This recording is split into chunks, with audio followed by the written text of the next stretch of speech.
It starts quietly. No one notices at first. You're 7, maybe 8, staring into the eyes of a parent who isn't really there. Maybe it's addiction. Maybe anger. Maybe just the hollow silence of someone too broken to show up. And without words, something ancient clicks in your small mind. If I don't hold everything together, no one will. This is how a child disappears. Not physically, but emotionally. They smile more, cry less. They learn to read the room before they even speak. They become the emotional thermostat of the household. They become small adults, long before their minds are ready, and the world praises them. You're so responsible, so mature, so strong.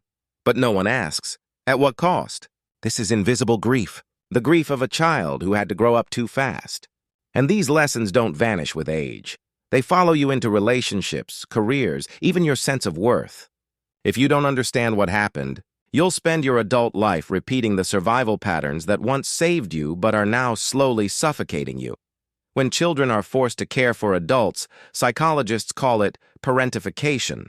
The child becomes the caretaker, the peacemaker, the protector, even the therapist. And this rewires the brain. Constant emotional responsibility builds hypervigilance. You're always scanning for danger, walking on eggshells. You learn that love is transactional. You give peace. Maybe they give safety. Your needs feel dangerous. Their needs feel urgent, so you disappear, not physically but emotionally. In your place grows a version of you that performs perfectly. You become the quiet achiever, the good child, the friend who never asks for anything. You wear that mask so well that you even forget it's a mask. But deep down, something aches.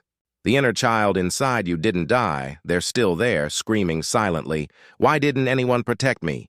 As you grow older, the effects become more complex. You might become hyper-independent. You push people away, never ask for help.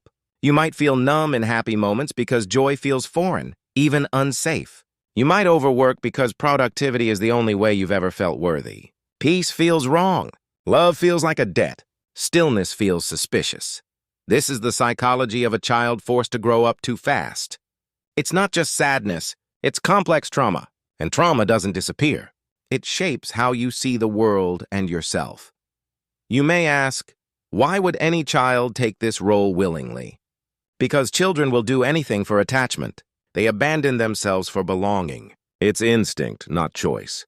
But what saved you then imprisons you now. Many adults walk around as high-functioning, carrying neglected inner children. They overachieve to earn love.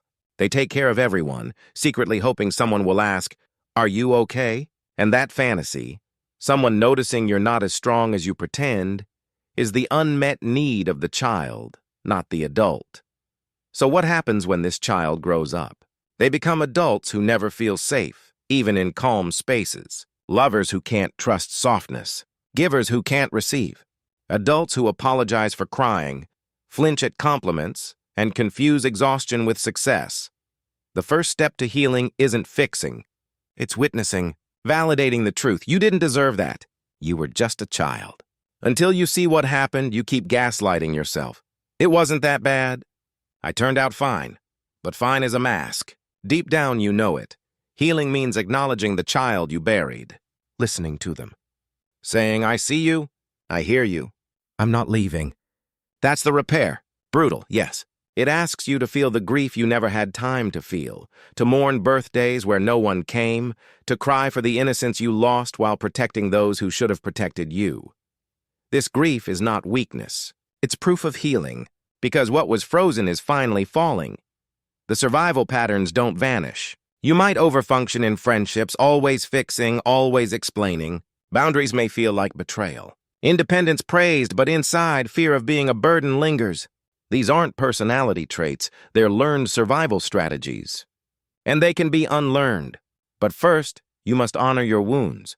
Ask your inner child, what did I need then that I never got? Maybe I needed someone to tell me it wasn't my fault. I needed to be asked how I was.